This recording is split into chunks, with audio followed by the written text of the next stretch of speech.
Jail में रोज रात को मुजरिम औरतों को देसी घी क्यों दिया जाता?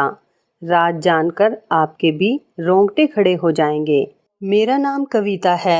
मैं मुंबई जेल की एक महिला जेलर हूँ। आखिर वहाँ रोज रात को मुजरिम औरतों को अंधेरे कमरे में देसी घी क्यों दिया जाता है? ये एक परेशान करने वाला सवाल है। इस राज को जानकर आपके भी रोंगटे खड़े हो जाएंगे। मुंबई जेल का एक खौफनाक वाकया। ये रात एक डरावनी रात थी जब हमारे घर में अचानक से दरवाजे पर दस्तक हुई। सब घर वाले शहर से बाहर शादी में गए हुए थे और मैं इस वजह से नहीं जा सकी थी क्योंकि मेरे एनुअल एग्ज़ाम चल रहे थे। माँ ने नौकरानी को कह दिया था कि मेरे साथ यहाँ 2 से 3 दिन रह ले, मगर अचानक शाम को ही नौकरानी के बच्चे की तबीयत खराब हो गई तो उस बेचारी को जाना पड़ा। मैंने दरवाजे और खिड़कियाँ अच्छी तरह से बंद कर लिए थे और आराम से सो गई जब अचानक दरवाजे पर दस्तक हुई। मेरी नींद खुल गई और मैं घबरा कर उठी और मैंने सोचा कि इतनी रात को कौन आएगा। मैं पहले तो डर गई कि रात के इस वक्त कौन आया है। बाहर से किसी की आवाज़ आई, प्लीज़ दरवाज़ा खोलिए, मुझे मदद की बहुत ज़रूरत है, मैं ज़ख्मी हूँ, प्लीज़ दरवाज़ा खोलिए।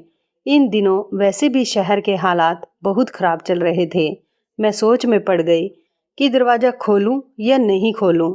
इस बार फिर से एक औरत की आवाज़ आई, प्लीज़ दरवाज़ा खोल दीजिए वरना वो मेरी जान ले लेंगे। मैं किसी को मुसीबत में नहीं देख सकती थी, इसलिए मैंने फ़ैसला किया कि दरवाज़ा खोल देती हूँ, क्या पता किसी को मेरी मदद की ज़रूरत हो। मैंने दरवाज़ा खोला तो बाहर एक औरत खड़ी हुई थी और मुझे देखकर जल्दी से अंदर आ गई और दरवाजे को बंद कर दिया। मैंने ध्यान से उसको देखा तो वह लगभग 30 साल की एक खूबसूरत जवान सी लड़की थी। उस वक्त उजड़े हुए हालातों में बेचारी बहुत ही परेशान लग रही थी। उसकी हालत बहुत गंभीर थी। उसकी गंभीरता उसकी खूबसूरती को छिपा रही थी। माथे पर खून लगा हुआ था। वह बहुत बुरी तरह से जख्मी हो गई थी। अभी मैं उसको देख ही रही थी कि अचानक से पुलिस के सायरन बजने लगे। मैंने चौंक कर उसको देखा। मुझे कुछ गलत होने का एहसास हुआ, जैसे मैंने कुछ गलत कर दिया हो। वो कहने लगी, मुझे कहीं छुपा दो, पुलिस मेरे पीछे है, प्लीज़ मेरी मदद करो। मैं सोच में पड़ गई। मुझे बहुत ही पछतावा हुआ कि मुझे इसको अपने घर में जगह नहीं देनी चाहिए थी और ना ही इसकी मदद करनी चाहिए थी। अगर पुलिस ने छापा मार लिया तो मैं भी इसके साथ जेल जाऊंगी। सायरन की आवाज़ धीरे धीरे करीब आती जा रही थी। मेरे दिमाग ने बिल्कुल भी काम करना बंद कर दिया था। मुझे समझ नहीं आ रहा था कि मैं क्या करूं। वो खुद ही घर के अंदर भागकर चली गई। मुझे होश आया तो मैं उसके पीछे भागी। वो कहने लगी कि अभी थोड़ी देर में पुलिस घरों की तलाशी लेना शुरू कर देगी। मुझे कहीं छुपने की जगह बता दो जहां मैं छुप सकूं। मैंने डरते हुए पूछा, कौन हो तुम और पुलिस क्यों तुम्हारे पीछे है? वो कहने लगी, तुम्हें भगवान का वास्ता, अभी मुझे छुपा दो कहीं भी, मैं तुम्हारे सारे सवालों का जवाब दूंगी। मैं कसम खाकर कहती हूँ कि मैं तुम्हें कोई नुकसान पहुँचाने के इरादे से नहीं आई हूँ और ना ही पहुँचाऊँगी। मेरा भरोसा करो। उसी वक्त बाहर से स्पीकर के जरिए ऐलान हुआ, ये खतरनाक महिला कैदी जेल से फरार हो गई है।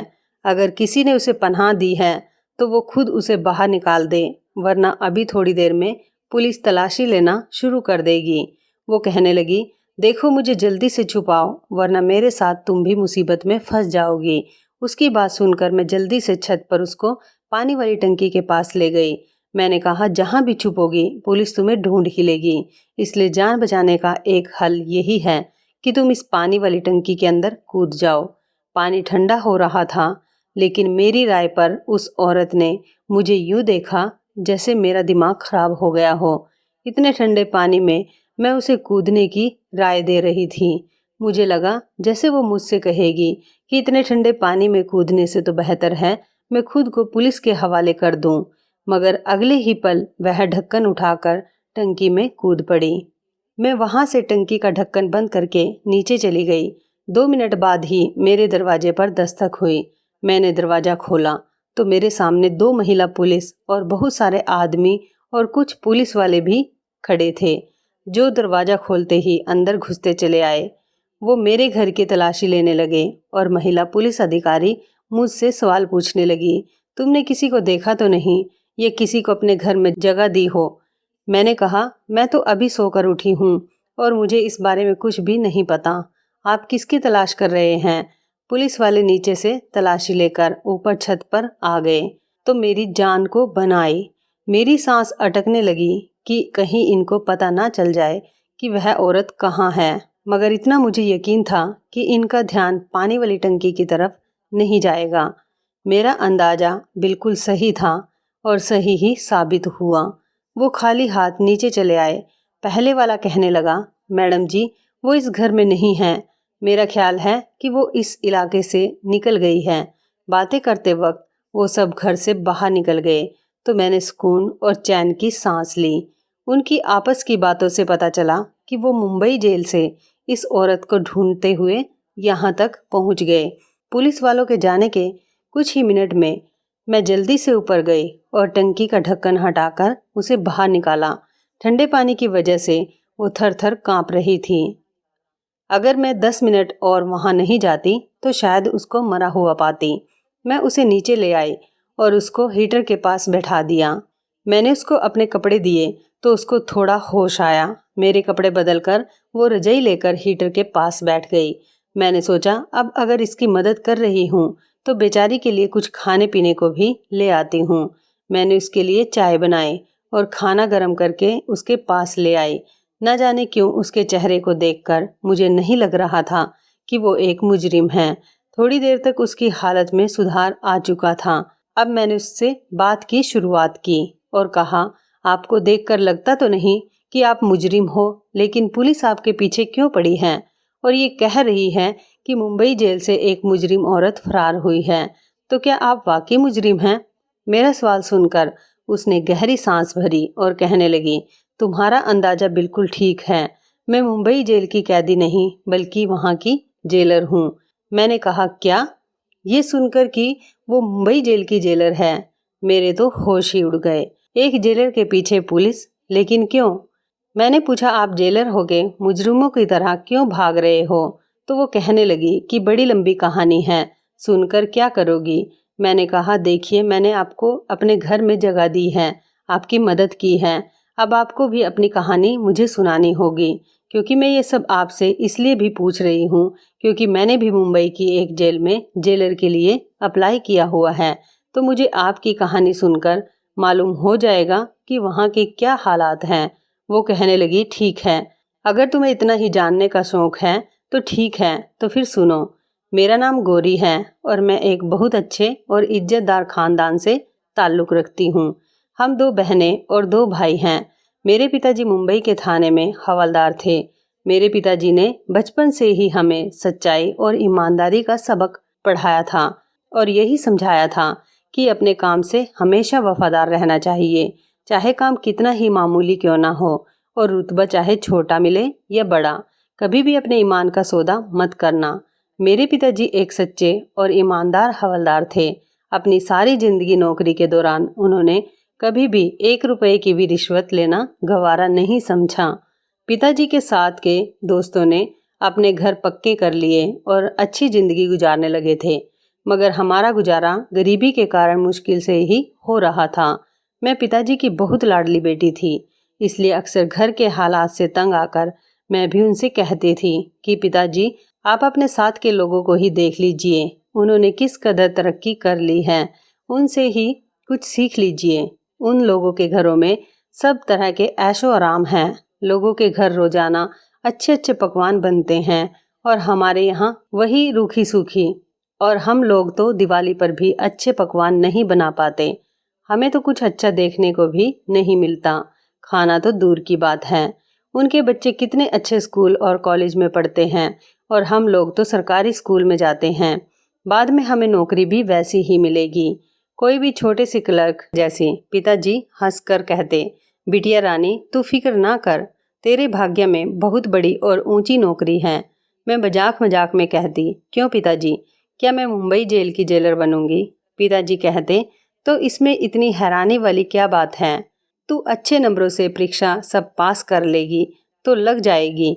और मैं हंसकर कहती, पिताजी आप भी किस ज़माने में जी रहे हैं। मेरी सिफारिश होगी तभी तो किसी नौकरी पर लगूंगी, वरना पैसे देकर नौकरी करने वाले तो हमारे हालात ही नहीं। पिताजी ने गुस्से से कहा, न रिश्वत और ना ही सिफारिश, कभी भी जिंदगी में इन दोनों चीज़ों की तरफ झुकने का सोचना भी मत। मेरे पिताजी का तो वो हाल था कि वो ईमानदारी और फर्ज पर अपनी जान दे सकते थे। मेरी बहन स्कूल में पढ़ाने लग गई और बड़ा भाई पिताजी के रिटायर होने के बाद उनकी जगह लग गया। मैंने अपना एक मकसद बना लिया था कि मुझे भी मुंबई की जेल का जेलर बनना है और इसके लिए मैं जी जान से टेस्ट की तैयारी करने लगी थी और टेस्ट भी दे दिया। मुझे उम्मीद थी कि मेरी नीयत अच्छी है तो मेरी विनती भी सुनी जाएगी और ऐसा ही हुआ। मैं मुंबई की जेलर सेलेक्ट हो गई। वो दिन मेरी ज़िंदगी का सबसे हसीन दिन था। मेरे सारे ख्वाब पूरे हो गए थे। मैं बहुत खुश थी, जैसे मुझे ज़िंदगी की सबसे हसीन खुशी मिल गई हो। मेरा सपना सच हो गया था। पिताजी ने इस मौके पर सिर्फ यही कहा कि जेल में अलग अलग तरीके की परेशानियां तुम्हारे सामने आएंगी, बस ख्याल रखना, ईमानदारी से अपनी ड्यूटी को अंजाम देना। मैंने अपनी ड्यूटी संभाल ली। मुंबई जेल एक बड़ी जेल थी और औरतों की एक बड़ी तादाद वहाँ पर कैद थी। शुरू के दिन थे और मुझे बहुत अच्छा लग रहा था, जैसे मेरे पास एक पावर थी। मैं वहाँ सैल्यूट करती तो मेरा सीना फक्र से चौड़ा हो जाता था। गौरी यहाँ तक की कहानी सुनाकर चुप हो गई। मुझे उनका यूं चुप होकर रुक जाना बेचैन कर गया।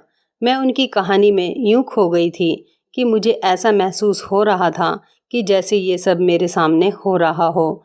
मैंने बेचैनी से कहा, गौरी फिर क्या हुआ, आगे बताइए ना। वो सांस लेकर दोबारा से शुरू हो गई तो मुझे तसल्ली हुई। वहाँ औरतों को उनके जुर्म के मुताबिक कैद किया गया था। रोज़ सवेरे 6 बजे जेल के दरवाजे खोल दिए जाते थे। उसके बाद औरतें नाश्ता करती और उसके बाद उनसे काम शुरू करवा दिया जाता था। कुछ औरतें चक्की पीसती थीं, कुछ सिलाई करती थीं और जो नौजवान लड़कियां थीं उनको पढ़ाया लिखाया जाता था ताकि वह वहां से निकलने के बाद कुछ बनकर निकले। शाम को सूरज डूबता और जब रात होने को आती उनको खाना दिया जाता और उनको वापस जेल में भेज दिया जाता। शुरू के दिनों में इतना अंदाजा नहीं हुआ कि यहाँ किस किस के ग्रुप बने हुए हैं, मगर धीरे धीरे मुझे पता लग गया कि किस औरत ने किसके साथ और क्यों दोस्ती कर रखी है। जैसे फिल्मों में दिखाया जाता है कि एक जेल उससे कहीं बढ़कर खौफनाक होती है। औरतें जो बहुत खतरनाक जुर्म के नतीजे में पकड़ी गई थीं, उनको अलग अलग सेल में रखा जाता था। मुझे अपना काम करने में ज़्यादा दिलचस्पी नहीं होती थी। लगता था जैसे इन लोगों को तो पहले से ही काम करने की आदत नहीं थी, मगर मैं तो रोजाना पिताजी से ईमानदारी का पाठ पढ़कर आती थी, इसलिए न सिर्फ खुद काम करती बल्कि अपने साथ के लोगों को खूब दौड़ाया करती थी। मैं अपनी नरम दिली की वजह से औरतों में बहुत मशहूर हो गई, जिसकी वजह से वहाँ की सभी औरतें मुझे बहुत पसंद करने लगी और मुझसे बहुत खुश रहने लगी। औरतें बताती थी कि मुझसे पहले जो जेलर थी वो काम धाम तो कुछ नहीं करती थी, बस रोब झाड़ती रहती थी और बगैर किसी वजह के जिसको मर्जी मारती पीटती थी। मैंने सभी पुलिस कर्मचारियों को कह दिया था कि किसी भी औरत पर कोई हाथ नहीं उठाएगा। अगर किसी ने भी ऐसा किया तो मुझसे बुरा कोई नहीं होगा। एक दिन मैं राउंड पर गई तो एक औरत ने रोते हुए मुझे बताया कि लेडी कांस्टेबल ने आज किसी वजह के बगैर थप्पड़ मारा है। मुझे सुनकर बहुत गुस्सा आया कि अपनी ताकत का नाजायज फ़ायदा उठाना उसे किसने सिखा दिया। मैंने उसे एक हफ्ते के लिए सरेंडर करवा दिया। मेरी वजह से जेल का माहौल अच्छा होने लगा था। मैंने औरतों को अलग अलग तरीके से रोजगार सिखाने शुरू कर दिए थे। मेरी ड्यूटी से वहाँ के लोग बहुत खुश थे और मुझे पहले ही साल में अच्छे काम की वजह से मेडल से सम्मानित किया गया। वहाँ मेरे काम को खूब सराहा गया, खूब सारी तारीफें हुई। इसी दौरान मेरे लिए एक अफसर मनीष का रिश्ता आया, जिसे मेरे घर वालों ने मेरे लिए चुना और मेरी शादी हो गई। मेरे पति बिल्कुल वैसे ही ख्यालात के थे जैसे मेरे पिताजी थे, इसलिए मैं अपनी ज़िंदगी में बहुत खुश थी। ड्यूटी और घर बहुत अच्छे से चल रहा था, सब कुछ ठीक जा रहा था। मगर कहते हैं ना, आजमाइश इंसान पर उसी वक्त आती है जब वो ज़्यादा ही सुख की ज़िंदगी में खो जाए। मेरी किस्मत को भी मेरा सुकून अच्छा नहीं लगा। उन्हीं दिनों जेल के बाहर से देसी घी के भरे हुए डिब्बे अंदर जाने लगे। शुरू शुरू में तो मैंने इतना ध्यान नहीं दिया कि रिश्तेदार अक्सर इस किस्म की चीज़ें भेजते रहते हैं, मगर जब लगातार इसी तरह रोजाना देसी घी के डिब्बे जेल में आने लगे तो मैं चौंक गई। मुझे ये बात हजम नहीं हुई कि यह क्या हो रहा है। मेरा दिल और दिमाग कह रहा था कि कुछ तो गड़बड़ जरूर है। मैंने सोचा कि मुझे मालूम करना होगा कि रोज रोज देसी घी के डिब्बे किसके पास जाते हैं, कौन मंगवाता है। एक अच्छा जेलर वो होता है जिसने कैदियों में से ही अपने जासूस बनाए हों, ताकि उनको पल पल की खबरें मिलती रहें। मैंने भी उसी औरत को अपने लिए जासूसी करने को कहा था, जिसके लिए मैंने लेडी कांस्टेबल को 1 हफ्ते के लिए सरेंडर किया था। मेरे इस अंदाज से वो मेरी वफादार हो गई थी और मेरे कहने पर मुझे खबरें देती रहती थी कि जेल के अंदर क्या हो रहा है। इसलिए एक दिन मैंने सारे घी के डिब्बे खुलवाए और अच्छे से डिब्बों की तलाशी ली। उन डिब्बों में देसी घी ही था। मैंने उस औरत को बुलवाया जो मुझे सारी खबरें देती थी। मैंने उससे कहा, मुझे अंदर मालूम करके बताओ, देसी घी के डिब्बे आखिर आते हैं किसके लिए और कौन इन्हें इस्तेमाल करता है और क्यों। मुझे 2 दिनों के अंदर सारी रिपोर्ट बना कर दो। मेरी ड्यूटी ज़्यादातर दिन के वक्त ही होती थी और रात के वक्त एक और जेलर ड्यूटी पर आ जाती थी। दिन के वक्त तो किसी की हिम्मत भी नहीं होती थी कि मेरे होते हुए कुछ ऐसा वैसा हो जाए, मगर रात के वक्त यहाँ क्या होता है इसकी मैं गारंटी नहीं दे सकती थी। इसलिए जासूस को काम पर लगा दिया। मैंने बीच में टोकते हुए पूछा, गौरी, क्या आपको देसी घी के डिब्बे की वजह से शक हुआ था? मेरे सवाल पर जेलर गौरी ने हाँ में सिर हिलाते हुए कहा, हाँ, रोजाना ही कई डिब्बे देसी घी के जेल के अंदर जाते थे और मेरी नज़रों में ये नॉर्मल बात नहीं थी। मेरा अंदाजा बार बार यही कह रहा था कि कुछ ऐसा हो रहा है जो मेरी नज़रों से ओझल है। मेरी जासूस ने मुझे सनसनीखेज शब्दों में आकर जो खबर सुनाए वो सुनकर ही मैं दंग रह गई। उसने कहा कि देसी घी रोज रात को अंधेरे कमरे में कुछ खास औरतों को दिया जाता है। रात की ड्यूटी वाली जेलर सारा स्टाफ इस बात को जानता है और आपके कार्यालय की भी 2-4 लोग शामिल हैं। मैं उलझन में पड़ गई कि अंधेरे कमरे में देसी घी क्यों औरतों को दिया जाता है, इसका क्या मतलब हुआ। मैंने अपनी जासूस से कहा कि मुझे उन औरतों के नाम बताओ जो रोजाना अंधेरे कमरे में जाकर देसी घी खाती हैं। जासूस ने जिनके नाम बताए उन औरतों को देखकर मैं चौंक गई। वो औरतें पहले तो इतनी सेहतमंद नहीं थी, दुबली पतली सी थी, मगर अब देखा तो काफी सेहतमंद लग रही थी। जासूस ने मेरे कान में चुपके से कहा, मैडम जी, ये सारा कमाल इसी देसी घी का है। ये इतनी सीधी बात नहीं थी कि मैं नज़रअंदाज कर देती। मुझे एहसास हुआ कि इस मामले की तह तक मुझे जाना चाहिए।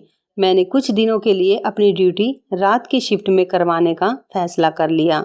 मैंने देखा कि मेरी रात की शिफ्ट की खबर बहुत सारे लोगों के दिलों पर बिजली बनकर टूटी थी।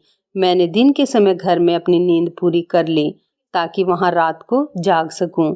रात के 9 बजते ही मैंने देखा लेडी कांस्टेबल चोरी चोरी कहीं जा रही है। मैंने सोचा कि इसके पीछे जाकर देखती हूँ और मैं धीरे धीरे उसका पीछा करने लगी कि वो कहाँ जाती है। मैंने जो देखा उसने मुझे चौकन्ना कर दिया, क्योंकि एक अंधेरे कमरे में वो कैदी मुजरिम औरतों को देसी घी दे रही थी। पहली चौंका देने वाली बात तो ये थी कि रात के इस वक्त देसी घी खाने की क्या जरूरत थी, और जबरदस्त बात ये कि जेल के आखिरी वाले अंधेरे कमरे में जाने की क्या तुक बनती है।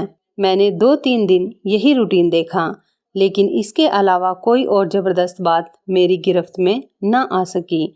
मैं कुछ भी पूछकर इनको शक करने का मौका नहीं दे सकती थी, इसलिए मैं चुपचाप सब कुछ देख रही थी कि कभी तो मौका आएगा कि कोई और सबूत मिलेंगे, और सबूत आखिर एक दिन मिल ही गया।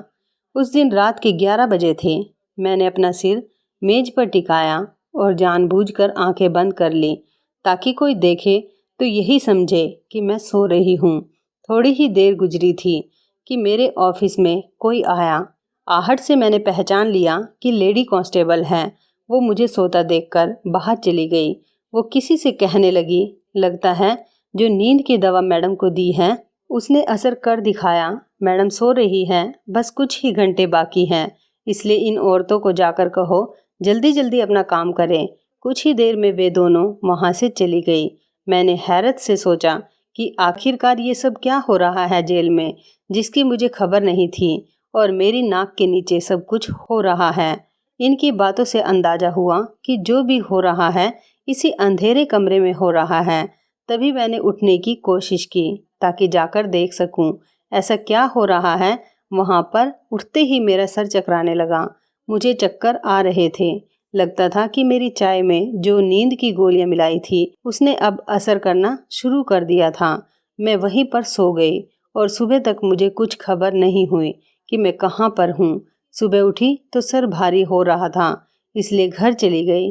घर जाने से पहले इन औरतों के सेल की तरफ आई ताकि कोई बात इनके बारे में पता कर सकूं, मगर वहां पर सब ठीक लगा तो मैं वापस घर आ गई।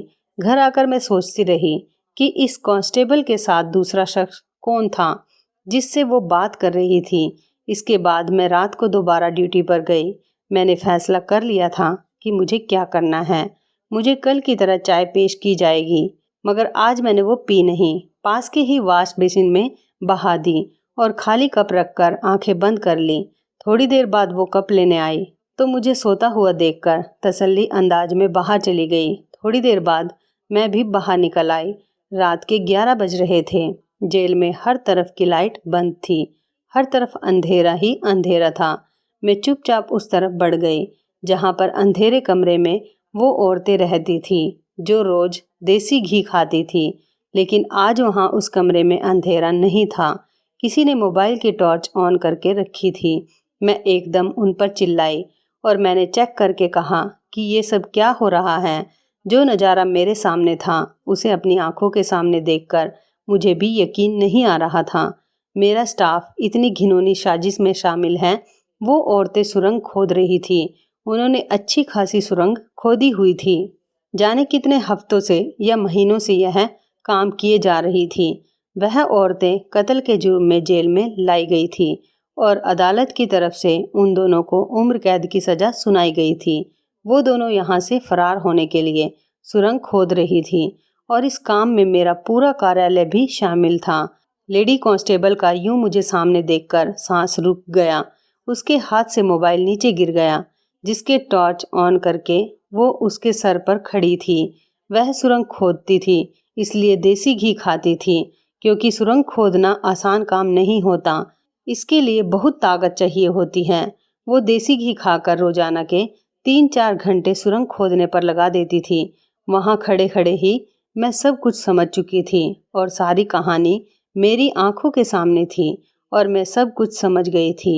मैंने लेडीज कांस्टेबल को पूछा, और कौन है तुम्हारे साथ मिला हुआ? कल मैंने तुम्हें किसी से बात करते हुए सुना था। वो कौन है? वो बहुत घबराई हुई थी। मेरे बार बार पूछने पर भी उसने कुछ नहीं बताया। तो मैंने कहा कि ठीक है, मैं हाई कमीशन से बात करती हूँ। जब तुम्हें नौकरी से निकाला जाएगा तो तुम्हें पता चलेगा। मेरी बात सुनकर वो बहुत ज़्यादा डर गई थी।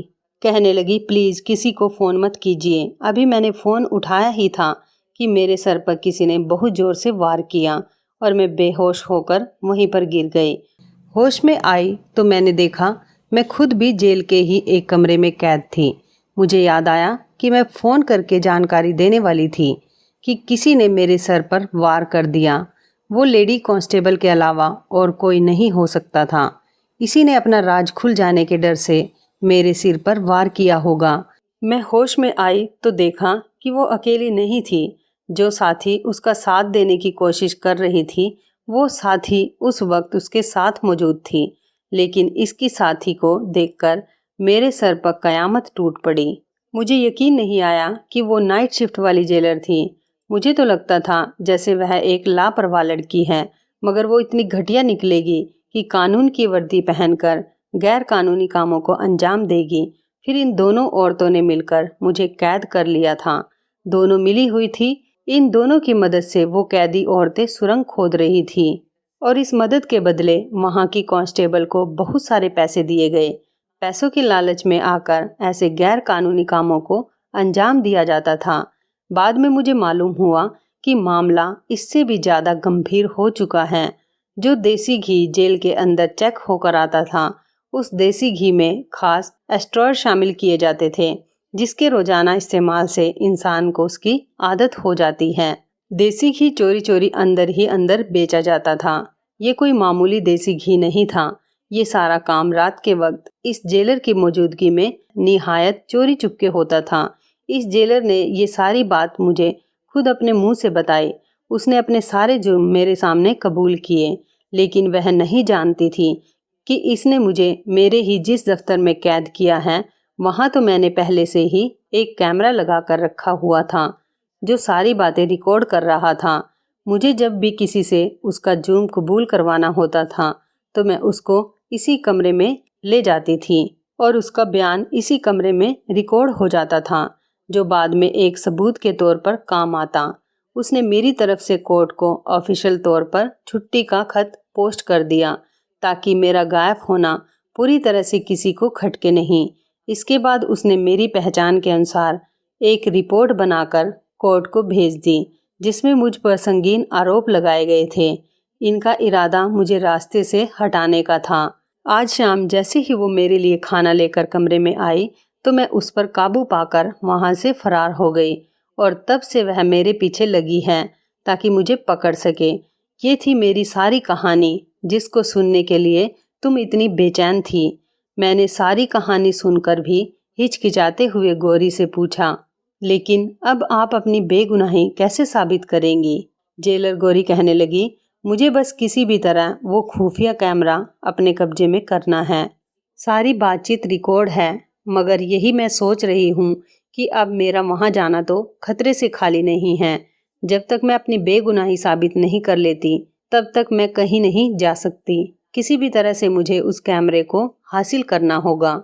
मैंने कहा कि मैं आपकी मदद कर सकती हूँ। गौरी मुझे हैरान होकर देखने लगी। मैंने जेलर के लिए अप्लाई किया हुआ है। मेरा ख्याल है आपको नौकरी से भी निकाल दिया गया है, तभी तो दूसरी जेलर के लिए अखबार में विज्ञापन दिया गया था। मैंने अप्लाई कर रखा है और अब के टेस्ट देने जाना है। अगर तो मेरा सिलेक्शन हो गया तो आपकी बेगुनाही मैं खुद साबित कर दूंगी। मैंने जेलर गौरी को कहा कि मेरे सब घर वाले ऋषिकेश शादी में गए हुए हैं। आप जब तक चाहें यहाँ पर रह सकती हैं। मगर अगले ही दिन उन्होंने अपने पति को फ़ोन किया और उसके साथ चली गई। मुझे ये सारी कहानी जानकर इस बेचारी के लिए बहुत दुख हुआ था। गौरी एक ईमानदार जेलर थी। मैंने अगले दिन पेपर दिया और विनती करने लगी कि मैं जेलर के तौर पर अपॉइंट हो जाऊं। मेरा मकसद गौरी की बेगुनाही साबित करना था और इस मकसद के लिए ज़रूरी था कि मैं मुंबई जेल के अंदर जाती, और ये सिर्फ जेलर की हैसियत से ही मुमकिन था, जो कि शायद मैं ही कर सकती थी। मेरी प्रार्थना रंग लाई। मुझे सिलेक्ट कर लिया गया। इंटरव्यू की सारी तैयारी मुझे गौरी ने ही करवाई थी, जिसकी वजह से मैं कामयाब हुई थी। मैंने वहां जाते ही पहले दिन देख लिया था कि वो कौन सी औरतें थी जो सुरंग खोदती थी और देसी घी हजम करती थी। इन औरतों को देखकर अंदाजा हुआ कि इनका काम अभी भी जारी था। मैंने चुप करके बड़े अधिकारियों को लेटर लिखकर ये बताया कि जेल में सुरंग खोदी जा रही है और इसकी जिम्मेदार रात की ड्यूटी वाली जेलर और लेडीज कांस्टेबल है। इसके साथ ही मैंने वो कैमरा भी सबूत के तौर पर साथ में भिजवा दिया, जो मुझे ठीक उसी जगह मिला था जिसका मुझे गौरी ने बताया था। ठीक रात 11 बजे जेल के सेल में छापा पड़ गया, जहां सुरंग खोदी जा रही थी, और उन औरतों को सुरंग खोदते हुए रंगे हाथों पकड़ा गया। लेडीज कांस्टेबल और नाइट ड्यूटी वाली जेलर को गिरफ्तार कर लिया गया और उनको कड़ी से कड़ी सजा सुनाई गई। ये सब मैंने अपनी ड्यूटी के दूसरे दिन ही किया था, क्योंकि मेरा इरादा ही यही था कि सच सामने लाया जाए। जेलर गौरी की बेगुनाही साबित हो गई और उसे उसकी पोस्ट दोबारा से दे दी गई। मुंबई जेल की नाइट ड्यूटी और जेलर की पोस्ट गौरी को दे दी गई और दिन की ड्यूटी मुझे दे दी गई। जेलर गौरी ने मेरा बहुत शुक्रिया अदा किया और मुझसे कहा कि तुम्हारा बहुत एहसान है कि तुमने मेरी मदद की, और अब मेरी जेलर गौरी के साथ बहुत अच्छी दोस्ती हो गई। हम दोनों ने पहले की तरह मिलकर जेल का माहौल बहुत अच्छा कर दिया और सब कुछ पहले की तरह अच्छा होने लगा था। तो इस कहानी के बारे में आपकी क्या राय है, कमेंट करके ज़रूर बताइएगा। दोस्तों, आपको हमारी ये मज़ेदार कहानी जेल में रोज़ रात को मुजरिम औरतों को अंधेरे कमरे में देसी घी क्यों दिया जाता कैसी लगी, आप हमें कमेंट बॉक्स में ज़रूर बताएं। यदि आपके पास भी ऐसी कोई प्यारी सी कहानी है या फिर ऐसी कोई और कहानी जिससे कुछ शिक्षा मिले, तो आप हमारे साथ उसको ज़रूर शेयर करें। दोस्तों, यदि आपको हमारी ये वीडियो अच्छी लगे तो आप हमारी इस वीडियो को लाइक शेयर ज़रूर करें और ऐसे ही दिल को छू लेने वाली प्रेरणादायक कहानियाँ सुनने के लिए हमारे चैनल को भी सब्सक्राइब करें। और यदि आप हमें फेसबुक पर देख रहे हैं तो आप हमारे फेसबुक पेज को लाइक और फॉलो ज़रूर करें। तो दोस्तों, फिर मिलते हैं ऐसी ही ज़बरदस्त कहानी या टिप्स के साथ नई वीडियो में। तब तक के लिए आप सभी का धन्यवाद। आप सभी अपना ख्याल रखना। आपका दिन शुभ व मंगलमय हो।